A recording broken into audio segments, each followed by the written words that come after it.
music, dance, theater. It's time to take a seat on the aisle with Tom Alvarez. Hear from performers, producers, presenters, and creators who enrich our lives in the performing arts. Who's on stage? Here is Tom Alvarez to introduce you. Hello, and welcome to On the Aisle with yours truly, Tom Alvarez. My guest on today's episode is singer-actor Marni Lemons. Describing herself as a creative communicator and strategist, relationship builder, multitasker, and lover of life, she is the newly appointed communications manager of the Booth Tarkington Civic Theatre. Join me now as I go on the aisle for my conversation with Marni Lemons.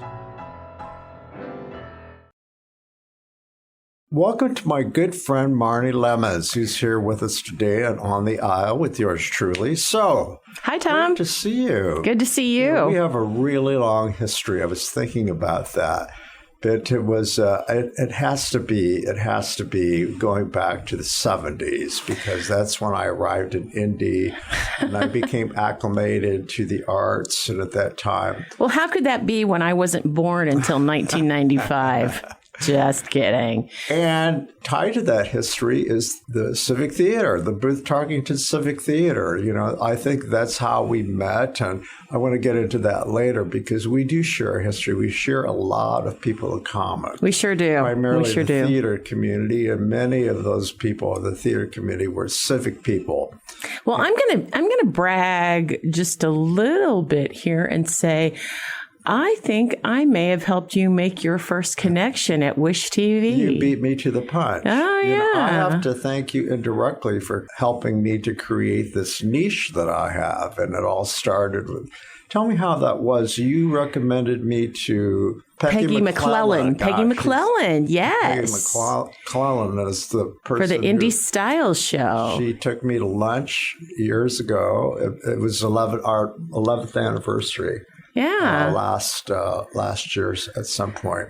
Well, I knew her. I had connected to her through a friend of mine who used to work here in sales, and another theater friend, a wonderful young woman named Robin Alt, whom I adore, and yeah, she also does a lot of theater stuff and is one of my best friends.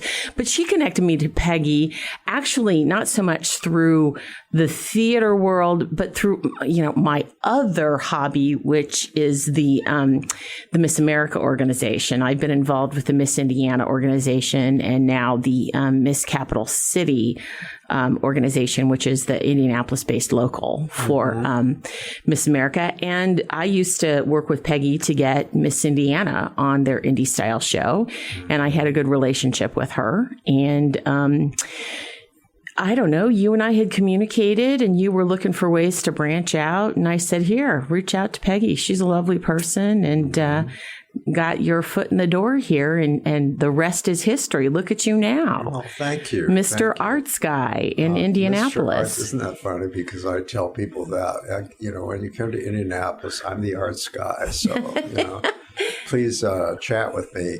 Yeah, it's been a great, wonderful experience. As you recall, I started writing for Arts Indiana. Yes. And Richard Roberts, who's now the sweet Richard, love him. He called me one day. He was the editor of Arts Indiana. He said, we just fired our critic. Would you like to be the reviewer? I said, Richard, I don't know anything about reviewing. I haven't reviewed theater. He says, oh, you can do it. He says, you got taste and you're smart, so you can do it. Sure, you can do it, Tom. So I thought, okay. And so that started off my quote reviewing career.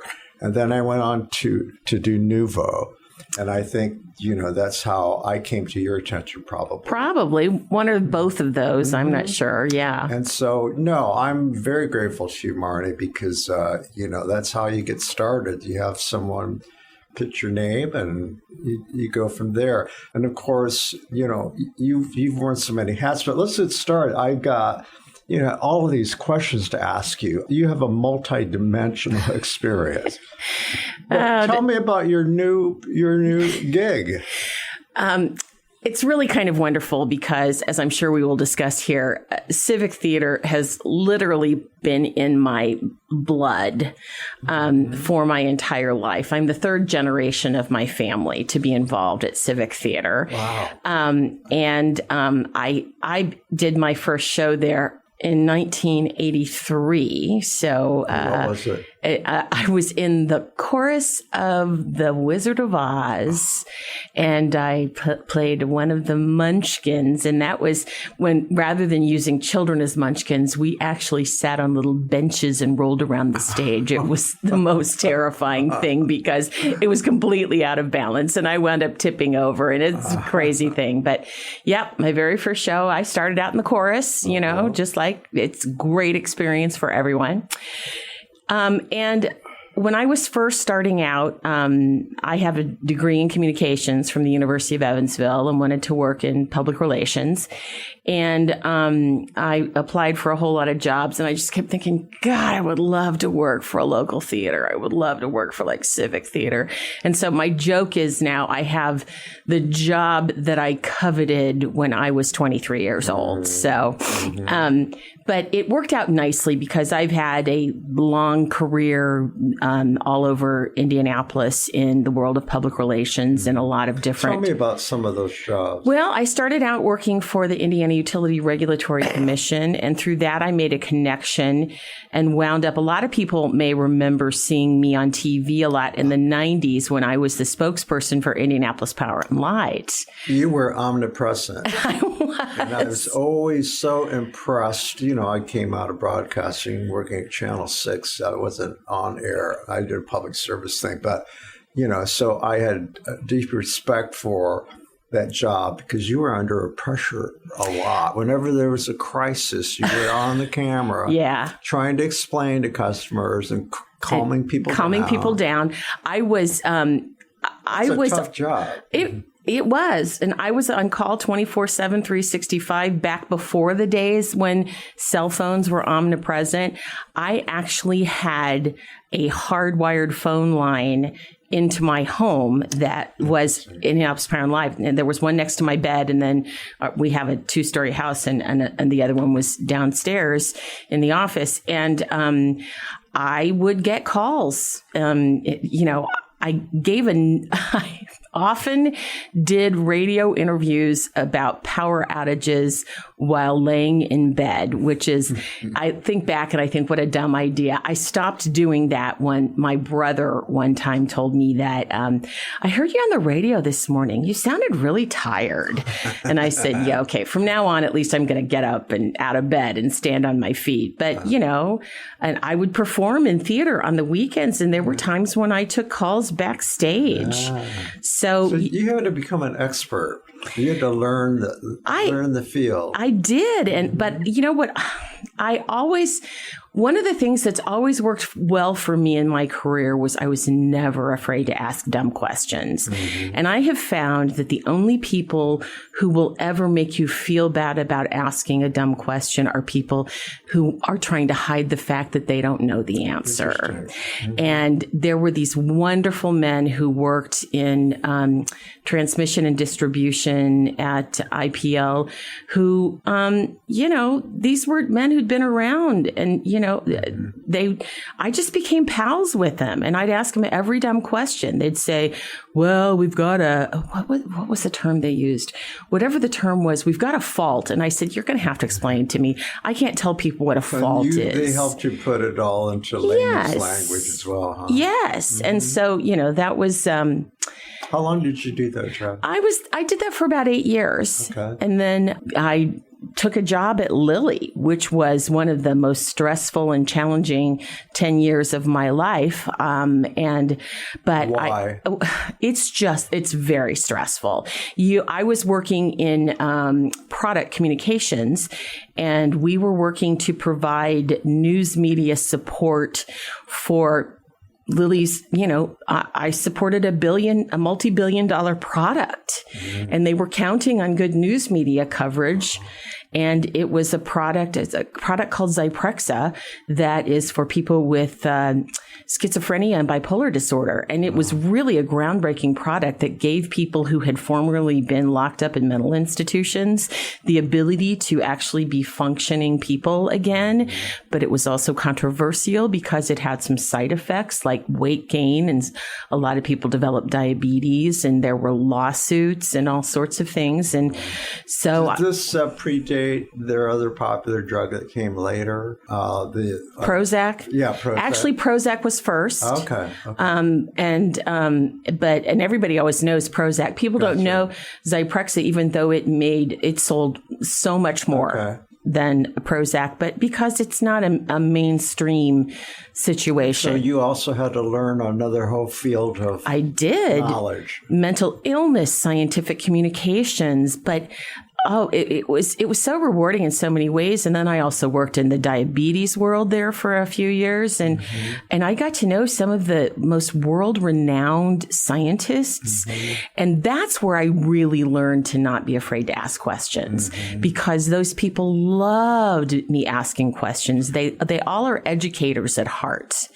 And I also helped them to refine the way they spoke so they could be more understandable to the general public. So did the work in PR, your education, inform your acting, or was it the other way around? Because a lot of people who are in broadcasting and PR are also actors, performers, because it's all performance related if you think about it. Oh, sure. Well, I think we're all kind of, I've never been afraid of a microphone. I remember I was at Lilly for a few years before anybody realized that I did this acting thing. Because honestly, the work there was so time consuming that I didn't perform as much. But when I think there was an article about me in local media, and it got passed around. And I remember a woman who was fairly high up in the company being very surprised when I told her that I could get up and sing a song at any time. But the thought of making a presentation at work was terrifying to me.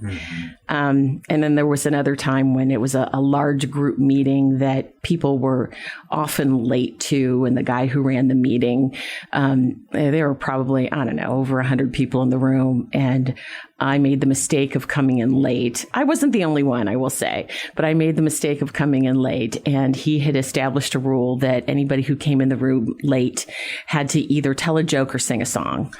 And I broke into No Business Like Show Business or something like that, and everybody laughed, and he said, "That's no fair. You do that easily." And I said, "Yes, I do."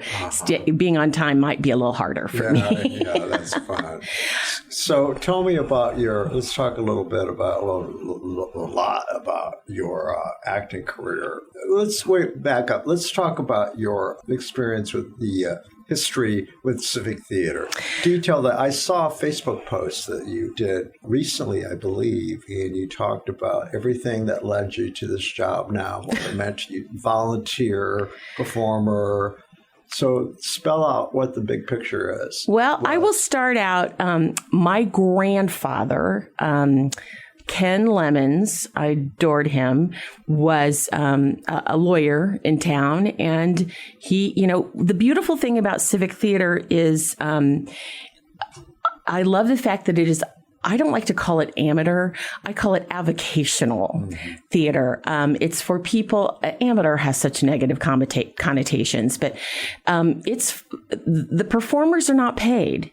And so it allows someone like me who loves to perform to enrich my soul rather than enriching my pocketbook, to get on stage, to try out, do a show, and, feel the love that comes with applause. But that lives deep in me. It started with my grandfather, and he did many, many shows at Civic when it was over on Alabama, the building that is now Footlight Musicals. And my grandmother was never a performer, but she helped with props and worked backstage. And so you were born in a trunk. Kind kind of, although I didn't really do it until later. Okay. I had my aunt, Barbara Medlicott. Would you have ever known Barbara Medlicott? She was very active. She also performed for years at Civic and had been on their board of directors. And she helped start the Junior Civic program, which is Civic's longtime educational program back in the 50s or 60s, I'm not sure. And so, I had that in my background at well. And this is an interesting thing. My uncle, Tom Lemons, who is still living in on the East Coast with his lovely wife, my Aunt Priscilla, got started working tech behind the scenes at Civic Theatre back in the day when he was a kid. And through that, he wound up getting an engineering degree from Purdue and became one of the country's most well-renowned commercial lighting designers. Mm-hmm. And so, you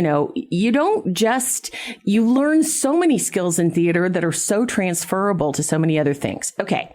So fast forward, I graduate from the University of Evansville. I come back home and I get a job and I decide to audition for some theater. I actually started at Footlight Musicals. My first few shows were there. And then, I auditioned at Civic and did my first show, as I said, in 1983. And it just kind of grew from there. But I guess it was in the 90s when I was working at IPL, I got asked to be on the board of Civic, which was great. And I've also volunteered in marketing and fundraising and all sorts of things. But the other big connection was in 1991, I did a production of 42nd Street at Civic Theatre. That was so much fun to do. I played Anytime Annie, who's the dancer in the chorus who maybe has a little bit of a questionable reputation. And thus the name Anytime Annie. Yes. But I started dating the sound guy there, and his name is Michael Lasley. And through the years, he has stayed very involved at Civic Theatre.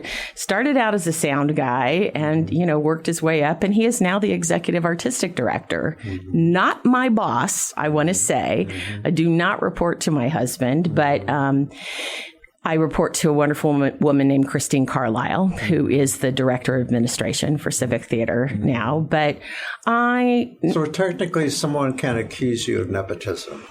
They can. Oh, they certainly can. I mean, it's because I'm married to him. But you know what? I had recently left. How do you deal with that perception if it comes up or whatever? I head on. Yeah. I guess I would like to think that at this point in my life, maybe I've earned some merits in terms of reputation. Mm-hmm. I have spent 40 years doing public relations and news media relations in particular, and communications of all sorts for a variety of industries. And those same 40 years, I have been performing and volunteering in theater. Mm-hmm. And so I've got the perfect background. There's a lot of this stuff that you don't have to. There's a whole lot of stuff I'm still being trained in. Make no mistake. Yeah. But a lot of this stuff I know pretty inherently. Think about it. You're already trained as well to deal with haters and naysayers. It's sadly it's a part of the life. I mean, yes. If you're working in the public for an organization, you got. The focus is on you sometimes. I was quoted on the front page of the New York Times once defending one of the top executives at Lilly. I've done some of the tough interviews. Sure. Yeah, there are always pot shots for those who are in the public eye and any speaking for whomever. So before we go any further, I really want to hear about your new season. It's a very exciting new season. I'm pretty excited to be starting at this time. We open, and I'm going to refer to it on my phone right here because I don't want to miss anything. We open in October with Kinky Boots, which, if you haven't seen it, it's fantastic. A lot of people. It does deal with issues around homosexuality, and the main character is is a drag performer, and he talks about the struggle that he had with his father, who did not understand his sexuality, and but how he was still a man. But it's a beautiful story of love, friendship, respect. And the music is so much fun. Music written by Cyndi Lauper, and the book is by Harvey Fierstein. And so that's... And as you well know, drag has become pretty mainstream. These days, it has. And so what used to be just really provocative and, taboo is now, as it should be. It's accepted. Fun. Yeah. It's fun. And it really speaks to, we'll get into that later, it really speaks to the evolution of the Civic Theater and every other theater. It really does. And I'll be happy to get into that a little bit. The next show is White Christmas. And this is really exciting. This will be the first time Civic's done White Christmas. If you follow our seasons, you know that we often repeat Christmas shows just because they're popular with audiences and they like to come back. We've been trying to get the rights to do White Christmas for a few years now, and finally had a situation where the timing worked out. And so that's really exciting. And I'm sure people will enjoy that. And it's an adaptation of a film, correct? Yes, it's the adaptation of the wonderful film from the 50s with Bing. It's all Irving Berlin music. It ends with the song White Christmas. But that'll give Ann Beck, your choreographer, a treat to. She will have a blast. Create that piece. Yeah, we'll get into her too. The fact that you're professionally managed, that's a whole show, actually. It is. And the people on your staff, so go on. Okay. Then after the first of the year, we have our two plays. And the first one is Pride and Prejudice. Now, this is an adaptation of the wonderful old Jane Austen novel the adaptation was done by this amazing woman named Kate Hamill, who has done a number of these that have run on and off Broadway. I don't know if she's been on Broadway. Anyway, I happened to appear in 2016, I think, a few years back, Civic did her adaptation of Sense and Sensibility. And she finds humor and, actors play multiple characters, and it's a lot of fun.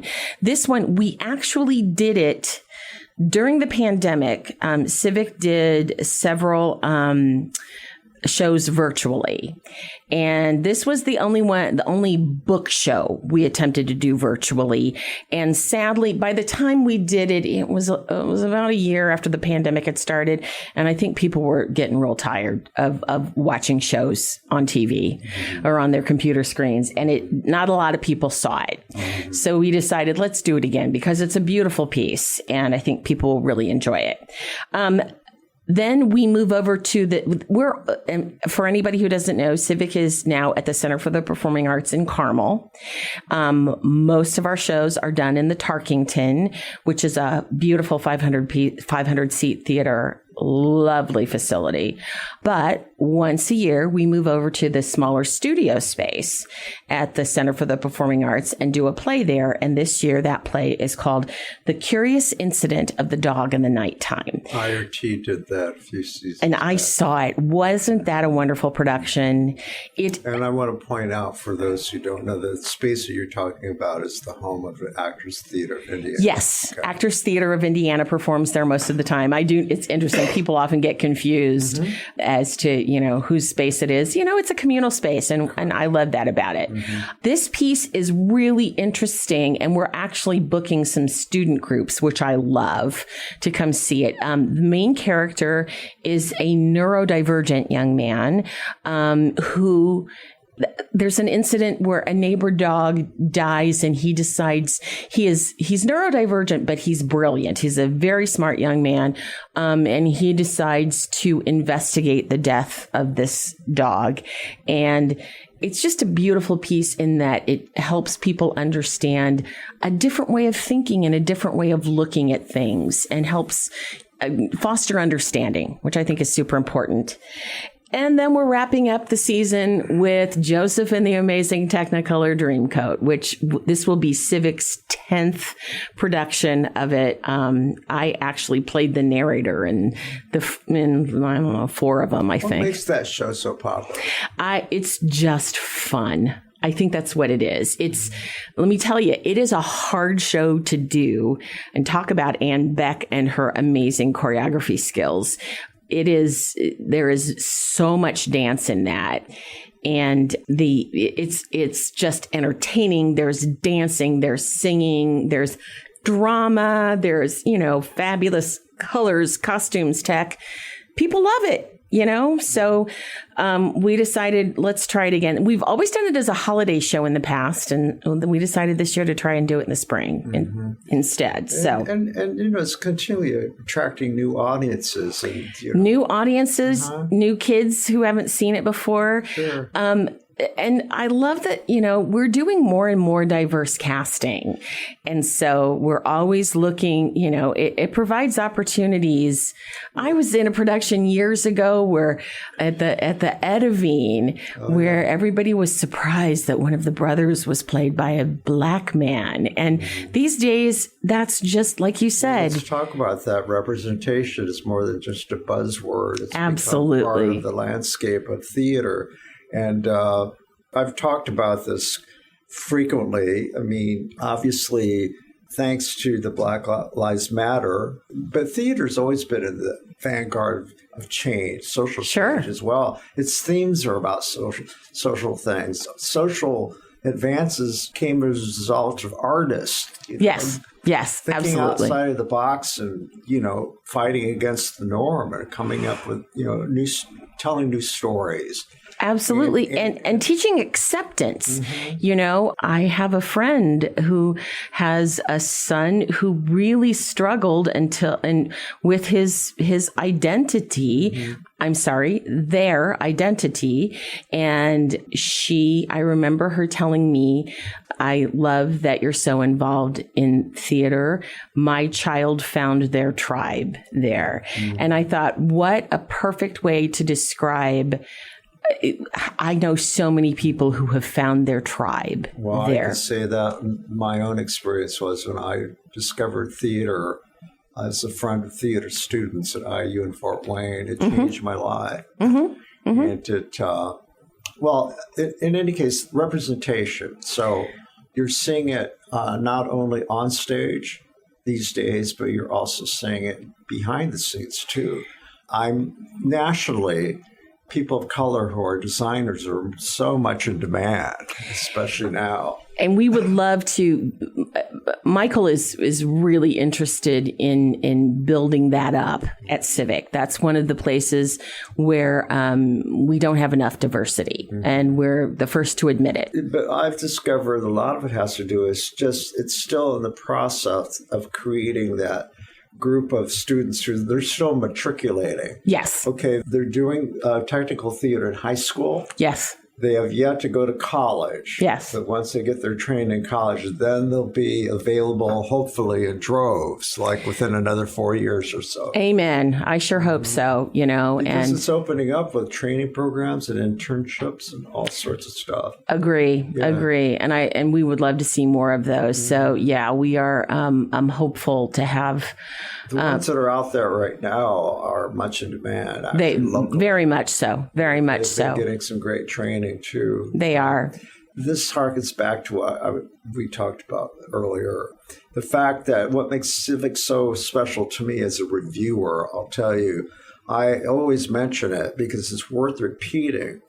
The fact that you're professionally managed speaks to the caliber of the production. I've seen Broadway shows most of my career, and I've seen professional theater everywhere. But Civic's, the technical quality of your productions is such quality that oftentimes you can't tell the difference. I mean, it's the level, and you've got all the bells and whistles as well. And that is something that we've striven for at Civic for years, and that is and I'm going to be a wife for a second here. I'm so proud of my husband's drive to maintain that super high technical quality. I don't know if you were able to see Anastasia or not. No. It was one of the most beautiful things about it. And one of the things that we're seeing more and more in theater, because scenery itself is so expensive to build. And then where do you store it and maintain it? You're seeing more and more the use of video as scenery. It can take you anywhere in the world. And what they were able to do, and I completely honest, when you buy the rights these days, you can buy the video packages from the rights houses, but you still have to do a lot of editing and manipulating and to make it work. And actually Michael did that himself for Anastasia. But there was a moment at the end of Act 1 where this is the young woman who believes that she is the Anastasia, the daughter of the the Tsar of Russia. And she's trying to get to Paris. She's trying to escape Bolshevik Russia and get to Paris. And she and her two friends have just crossed in, and she's singing this beautiful song by Ahrens and Flaherty called Journey to the Past.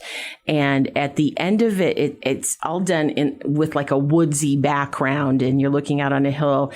And at the very end of the song, the video moves. It goes between two trees, and suddenly you see the Eiffel Tower. And it was this animation or was it shot live? It was animation. Okay. It's animation, but it's beautiful. And the tricks that they're able to do, there's a number on a train where they start at the side and then they turn the train car and the video turns. This is stuff that you can't do with stationary sets. It seems to me that again, as a reviewer, the last 5 years, it's been growing and growing and growing and growing. And we have some wonderful artists here in town, like Zach Rosing, who are designing their own video, and we love working with him at Civic too. But let me just say one thing.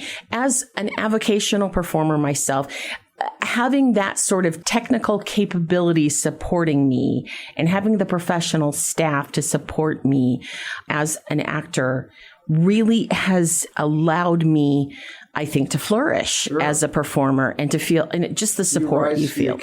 I do. And I think that, that's why I love it. People are often, I hear people criticize, well, why don't you pay the actor?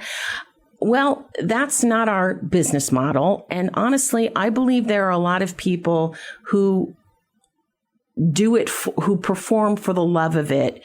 Some people are doing it because they're starting out and they're getting experiences, and then they're eventually, going to go on. Look at Jordan Donica, who's on Broadway these days, who was one of the kids in the children's choir when I did Joseph at Civic Theatre years ago. There's a lot of people, especially young people like that.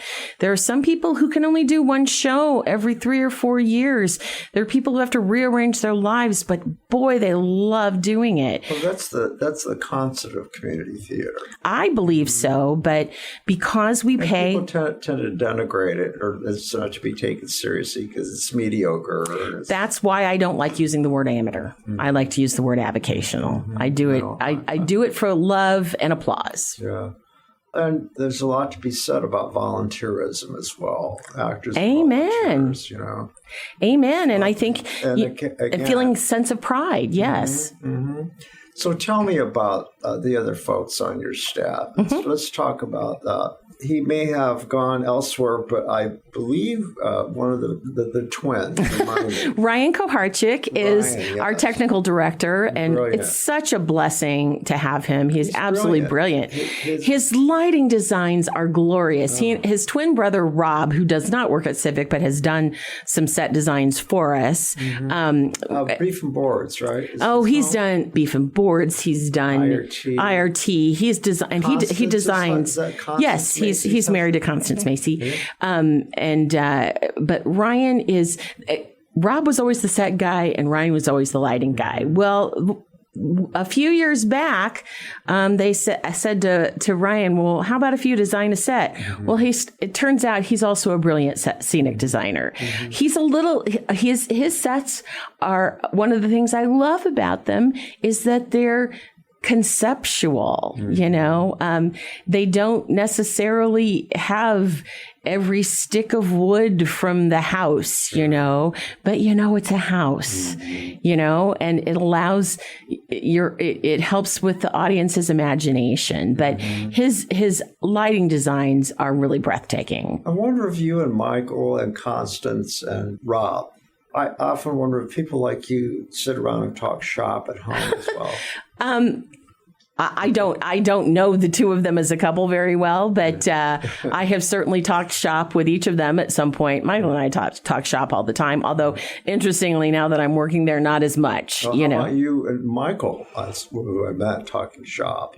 My husband, yes. Michael, yeah, we talk shop all the time. But honestly, when I wasn't working there were lots of times when I would ask him questions, and he would say, "Marni, I'm home now. Can I?" Because what else is cool about us, I think we have a lot of other interests too. We love sports. I see from your Facebook posts that you are very much big, huge Colts and Pacers. Colts, fan. Pacers, You're very Fever. Outspoken about it. Too. I am. Very excited that we have tickets. Michael was able to score us a couple tickets over the weekend to go see this Olympic swimming trials. I was just nearby mailing an envelope, and the graphics that they can create these days, it's mind-boggling. It is really amazing. The way they've been branding Indianapolis. It's beautiful. So yeah, we're super. Come on, they built a swimming pool at Lucas Oil Stadium. We had to go see that. All this news about the new hotel that's going up. Absolutely. And it's snowballing. It's fantastic. How much bigger can it get? It's fantastic. All that convention business into town. I agree. That's a good starting on. What do you think about the state of the arts in Indianapolis? How do you, what is your opinion or observations regarding the performing arts and their spot in the city?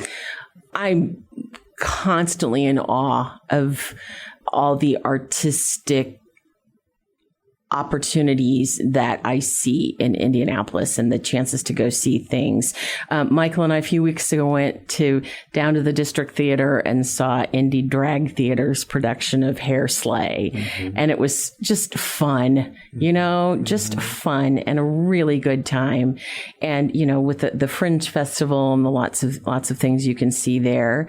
And I would like to see more public support for the arts, but, I would mostly like to see, and what I would really like people to understand is people tend to think, well, I went to see a show there. I paid for a ticket. So that's how I support the arts.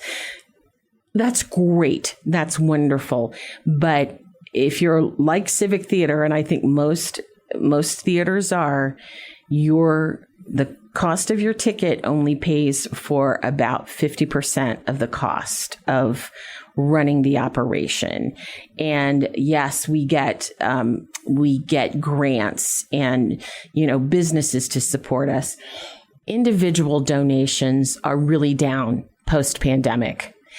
And I would love to see people do more of that and make more of a financial donation. On your, as part of your duties in marketing or PR, and it's a little bit of both, right? You say your job encompasses. We have a wonderful marketing person named Tessa who does all the social media and all that stuff. Thank goodness, because that's right. A lot. And she does a lot of that. Mine is more about communications with people like you, but we do. And then we have wonderful fundraising people on staff too. I wonder, in some organizations, so there's overlap. Oh, always. And when you're a small organization, as we are, you work hand in hand with the people who raise money. You have to. You have to. You complement each other. One of the exciting things we're doing this week is we're trying out something new for a fundraiser this Thursday night. We are having a trivia night at it's a barbecue place up in Sobro, south of Broad Ripple, called Half Liter. And we're going to go up there. We've got, I don't know, we've sold about 12 tables to folks. And are your fundraisers popular? Yes, but the trick is to find a way to hold a fundraiser that doesn't wind up costing you more money. The old model of get 1,000 people to come to a big dinner, people don't do those as often anymore. And there are so many associated expenses that and it requires such hard work to get done. So we're trying to find other ways to do that. And everybody else. Exactly. It's competitive. Exactly. So this is what we're going to try out this week and see how it works. We got a few great folks to sponsor some stuff. So, yeah. Speaking of fundraising, how are you guys financially? It's always a struggle, and the pandemic hit the arts hard. Thanks to all the federal support, Civic was able to, unlike some other arts organizations, Michael was determined to keep his staff intact, and he did. And I'm another wife speaking. I was very proud of him for that. And the fact that they kept interest up by producing the virtual theater things for people to see. But, it's always going to be a struggle. But the city of Carmel has also been incredibly supportive. And so we're thrilled about that. What has been the growth resulting from the move to Carmel? We would have loved to have stayed in Indianapolis. For those who don't know, Civic was for many, many years located at the Museum of Art, but the Museum of Art decided that we didn't fit with what they wanted to do there anymore. And so we wound up moving to Marian University and renovating a theater there. And that was nice for a while, but it really wasn't home. And looked at some opportunity. We just couldn't find the opportunities in Indianapolis and in Carmel, they were eager to have us. When I watched all that from afar, it was very reminiscent of at the time I managed the Edivine. Yes. And they hired me the day they got the letter that they were being kicked out of the Christian Theological Seminary. So I had a personal knowledge of how traumatic that process could be. It was horribly traumatic. And every once in a while, it'll come up in my Facebook memories, the posts that I made to people, letting people know we were moving to Carmel, and the anger from people. How dare you move to Carmel? And I know people perceive, Carmel, it's so snooty and blah, blah, blah, blah, blah. You know what? Carmel has been very supportive to Civic Theater, but we still get plenty of people from Indianapolis and the surrounding areas. And work to get more of those folks up there. We're also very proud of the fact that we bring some diversity to Carmel. And, Michael has developed, Michael and team, it's right now what I would call an unofficial tagline. But Michael's got it up in his office, and I want to put it up in mine. And that is, be curious, not judgmental. Yeah. And I think I heard that was used in promoting the prom. Well, and let's talk about the prom. The prom let's talk about Marni Lemons. Did you see it? Of course I did. Don't you read my reviews? You know what? I did. Now that you say that, but I don't remember things either. You were born for that role. You were born based on your experience on Indianapolis stages. You're sort of a grande dame, if you will. Oh, you flatter me, Tom. You know what? I've been trying to get her to do my cabaret for years, and she keeps turning me down. I don't really do cabaret anymore. Shows up starring role of the city. Okay. I prefer to deliver lines written for me. Look, I'm a great fan, and I don't make any bones about that. So. The prom. We saw it. One of the other nice perks. When was it last year? It was fall of 2023. That's where the quote was used in relationship to the marketing of that. Probably, yes. I was only on the performing side of that one, but Michael and I were fortunate to be able to see the prom on Broadway in 2019. And did you see the TV version as well? We watched that during the pandemic. Yeah. Let me tell you the story about that. When we watched that, when we watched the movie. Ryan Murphy. Yeah, Ryan Murphy directed it. There is a song in the prom. It's actually sung by the teacher called We Look to You. And it is sung by Keegan-Michael Key in the movie, and he's singing to Meryl Streep.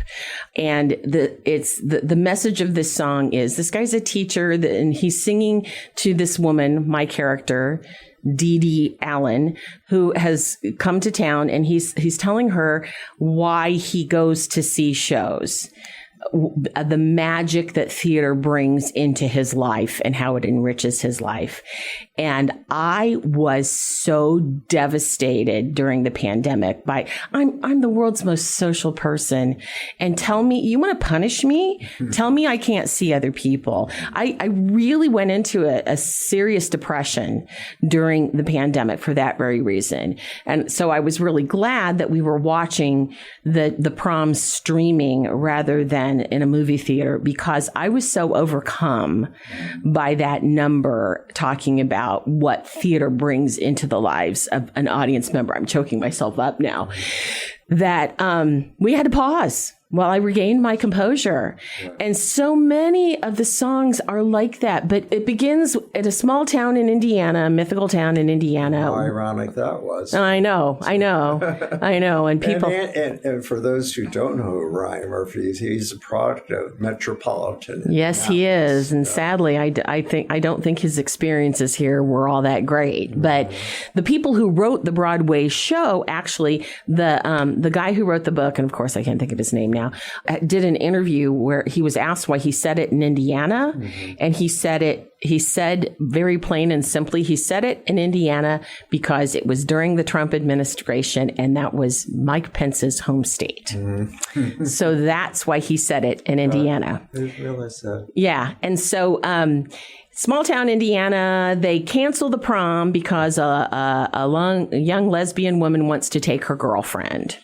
Well, then these crazy Broadway divas, one of my character and a couple other people, we're also self-absorbed and we're getting horrible reviews on Broadway.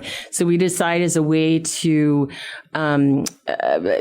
improve our reputation is to go to this small town and teach these yokels, force these yokels to be understanding and loving. And that doesn't work out so well. And in the end, we all learn through the power of this one amazing, brave young woman. What you just said, though, the premise of the show, that had to have been pretty insulting to certain groups of people. And did you hear from any of those people who came to see the show?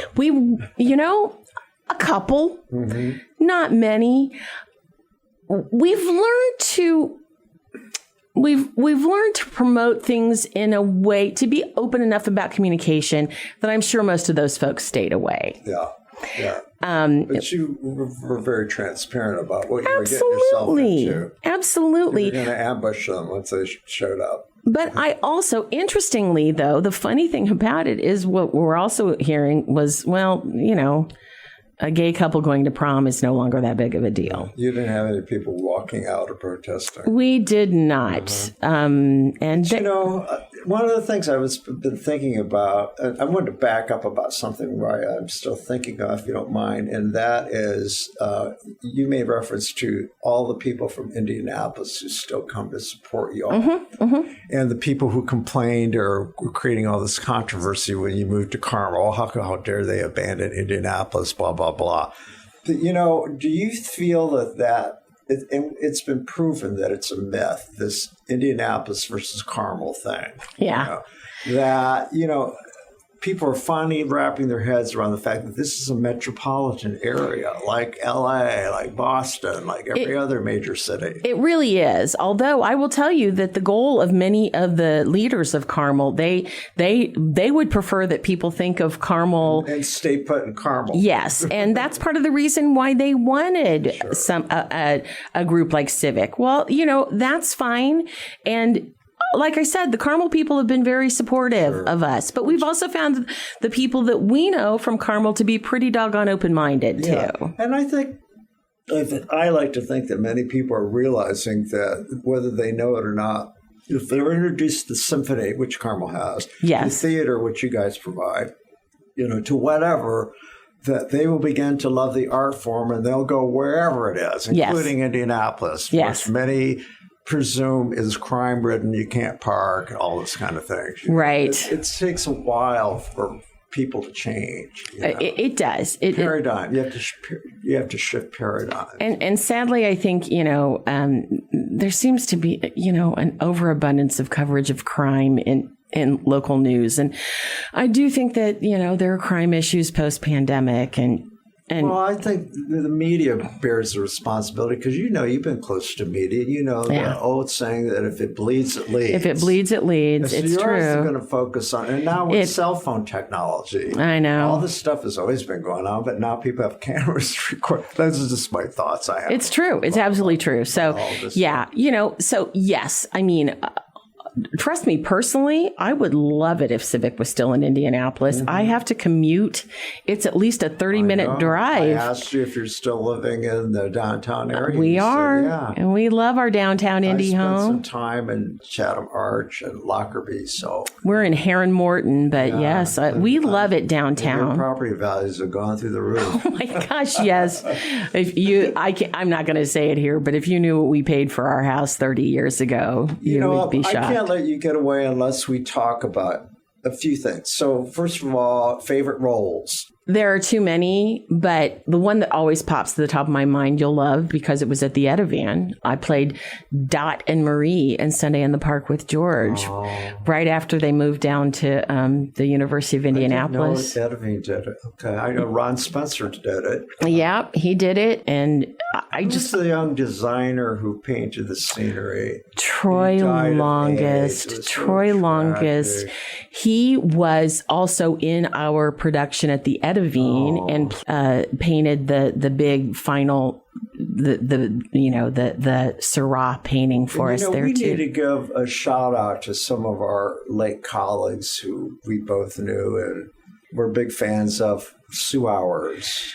My dear Sue Hours. I want her to know how much she's missed. Amen. Don't make me cry again, Tom. Well, Sue was one of my dearest friends. And did you know that, were you able to see Civic's production of Rent that we did in 2022? I'm sure I did. Yeah. And one of the amazing things that we did, which was actually the idea was Michael directed it and I actually assistant directed it.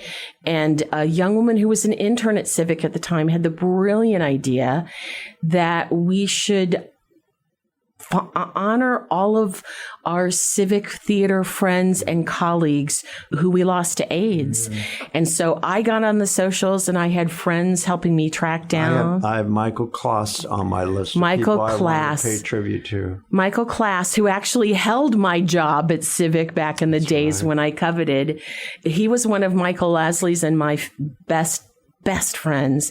Sadly lost him. His partner, Stephen Poe, who was the wig designer at Civic for years, actually is responsible for getting Michael and me together. And then there was David Neighbors. David Neighbors, one of my earliest friends and fans, who was a mentor for me when I was young. He was the first really close friend I lost to AIDS. And not involved in the Civic to my not. Oh, yeah, he was involved with the Civic with the second theater in the basement with Brian Fonseca. Brian Fonseca, dear friend, and I did some shows with him at the Phoenix Theater too. Love Brian, miss him so much. Ron Spencer. Now, I don't think those guys were lost to AIDS, but they're wonderful people that we lost. I helped start Theater on the Square. I Runs. think about it every time I'm in that area. Yeah. It was magical. It was a tiny space, and I saw a chorus line there. I played Morales in that chorus line. I was Audrey in that. Bill Book was in chess. No. Was it not chess? He was in nine. I was in chess. That's there. Right. And do you remember Lance Gray? Oh, sure. Yeah, Lance is. He was here and moved away. Yeah, he now lives in Maui. Yeah, But interestingly, well, this is a fun story. I liked it. Do you remember? Sunday in the Park with George is just one of my all-time favorite shows, period.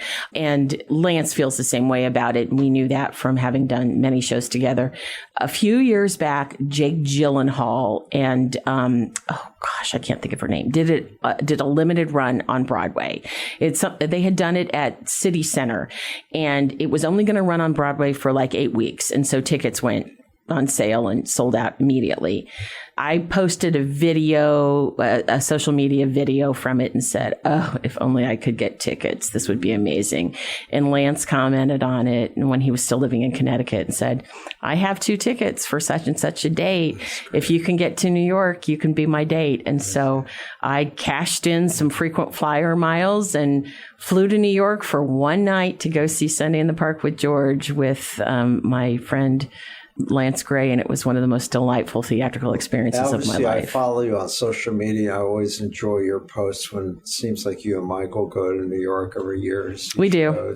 We do. You make a whole weekend of it. Yeah. How many shows can you see in like one trip?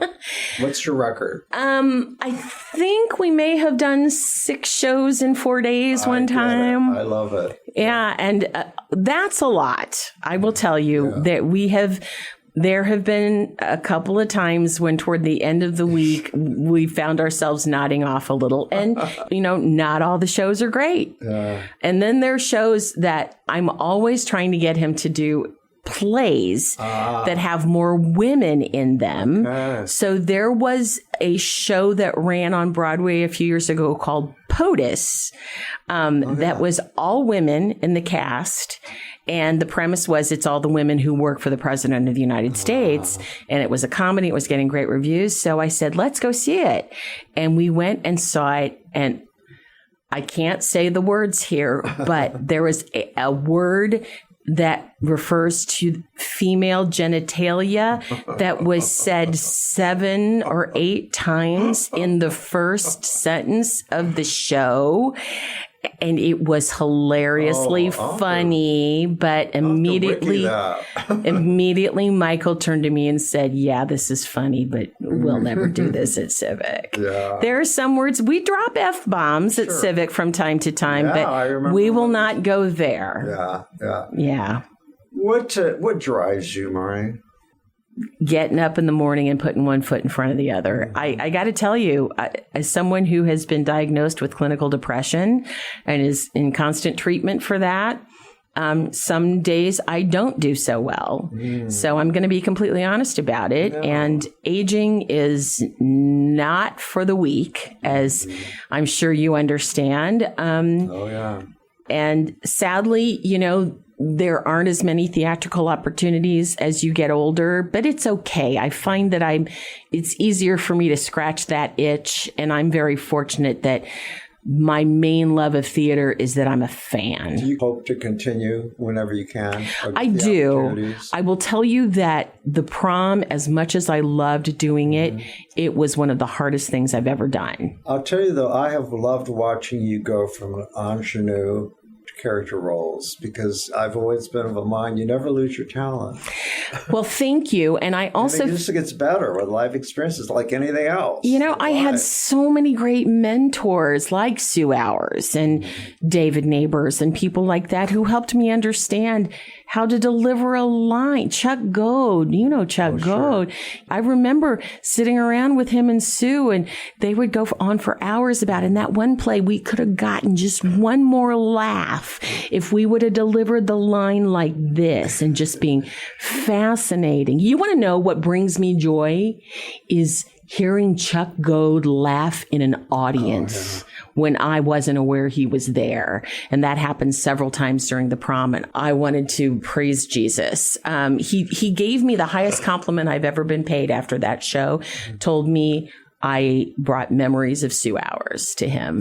And you know, I have my own history with Chuck. We were in a couple shows together that Brian directed, one at the Broadway Playhouse and one of the first Phoenix Theater locations at the Ambassador. I remember that place. Whenever I see him, fond memories. And, you know, that's my mother who died at 93. She said the hardest thing about aging, and I'm beginning to experience, is to see all my contemporaries and my friends go off one by one. It's sad. So she always suggests to me that, you know, what you want to do is make new friends, young friends, surround yourself with young people. Yes. And I think you do that as well. do. I love it. We've, one of our dearest friends has become Jonathan Studdard, who also is going to be playing the lead in Kinky Boots, at Civic. And he's repeating that from dinner. He did it at Beef and Boards. Yeah, yes. yeah. Oh, you know what? Speaking of old friends, though, that is being directed by Suzanne Fleener. Okay. Yeah, there's a name that you and I both have in common. Another one of my many old friends, and I'm sorry, longtime friends and mentors. Yeah. So, you know, we bring her in to direct at Civic from time to time, and she does great work. You know, you bring all this great experience, all of this, you know, in every arena to this job. So I really congratulate the powers that be at the Civic for choosing you to take over this role. Thank you. Will it become full-time at some point? I don't think so, and I don't know. That's one of the beauties of me, is I don't need it to. I was actually kind of in retirement. I had kind of phased into retirement. I'm fortunate that I've worked for a couple places that pay me a pension. So, you know, I have some retirement income that, but I knew I needed to get a part-time job. And honestly, the thought of like working retail or something did not excite me. That would be a sin. Yeah, it all fell into place beautifully. Unless you got burnt out, and you're clearly not burnt out on theater. No, I don't see that ever happening. You know, I love the place. And what are your hopes for moving forward for the Civic in general? What are your hopes? I am thrilled to see us. I would like to see us expand on our diversity in casting, and behind the scenes as well. Good. And I love to see what we've done so far. We can always grow that. So let me ask you, how can the public support or help the Civic Theater? Okay. civictheater.org. And eventually, we're phasing me into that. Eventually, I'm going to run the website too. So yikes. I'm sure it will be fine. It's a great site. Tons of information on the site. And there's a button called support, where you can donate as little as $10, and it's great. There's a list on the website that shows $10 send a preschool student to a matinee performance, $20 provide a script to a main stage actor, $50 sponsor a class instructor, and it goes on from there. So there is no donation that's too small. We have our annual Junior Civic Show opening not this weekend, but the next. It's Finding Nemo Jr., where our kids are going to be adorable fishies. And the photos are on our social media, and they're adorable. Follow us on socials. Booth Tarkington Civic Theatre. And they can also learn about auditions, everything else? Auditions for Kinky Boots begin 1 week from today. So Civic Theatre, that's TRE, Civic Theatre, theater.org. And all of our info is there. Or email me. Marni, that's Marni at civictheater.org. And just get involved. Come audition. It's nerve-wracking, but it's rewarding. And be curious, not judgmental. You know, we were talking about our old friendships in the theater. They turn out to be lifelong. They do. What's it like when you were working with all those young kids in Prom and the other shows that you've done as an adult? Has it been really satisfying and rewarding to interact with that and become a part of a community each time you do a show? It really is. These kids in the Prom, I've always said doing theater keeps me young, Sadly, my body doesn't always understand that, but Me both. yeah. But I had so much fun interacting with these young people and getting to know them until the day that, I joked with someone, yes, I'm confessing here. I just turned 64 and I was with a group of these kids around and I said, yeah, I'm entering my Beatles year. Will you still need me? Will you still? And they looked at me and they had no idea what the song was that I was singing. The other one too. I'm still here. Oh well, yeah. The great Stephen Sondheim. Yes, I am still here. I would love to sing that song someday. That would be fun. Well, but Elaine Stritch really knocked it out of the ballpark, didn't she? And Broadway Baby. That was always. We could do another show. Yes, we could. Back, Good Lord. Thank you so much for taking the time. Thank you, Tom. I appreciate you calling me. Thanks for dropping my name to Peggy. I'm glad I did. It's turned to. No, I've never forgotten that. I've never forgotten that. Always credit you. So again, great to see you. Good to see you, Tom. Good luck with your new job. Thank you. They're lucky to have you. Oh, thank you so much. And yeah, www.civictheater.org. Okay, and they're also on all the platforms. I don't know that we have a TikTok, but I know that we're. It's just Booth Tarkington Civic Theater, and honestly, it's Civic Theater is what we are on. We got the name early on, even though there are a million of them across the country. And get my best to your other half, Michael. I will. And you promised me that you're going to get them booked on the show. I will. Marty. I can't believe we've gone an hour and not mentioned Brent Marty, music director, head of education, Brent Marty. But maybe he needs his own show. At least one. He can go on and on and on. At least one. And Finding Nemo Jr. is his baby. So yeah. Okay, great to have you. Thank you, Tom. I'll see you down the road. All right, great to talk to you, Tom. Thanks. Our thanks go out to our media sponsor, Urban Times. Urban Times is a monthly news magazine which serves as the official neighborhood newsletter for 16 Indianapolis neighborhoods, offering news about development, arts and entertainment, and from the business community. Who will take center stage on the podcast next? Your seat on the aisle with Tom Alvarez awaits. Follow Tom on Facebook, Instagram, Twitter, and TikTok, and make sure to visit tomalvarez.studio. Watch Tom every other Thursday on Lifestyle Live on Wish TV, and make sure to listen every week here on the All Indiana Podcast Network.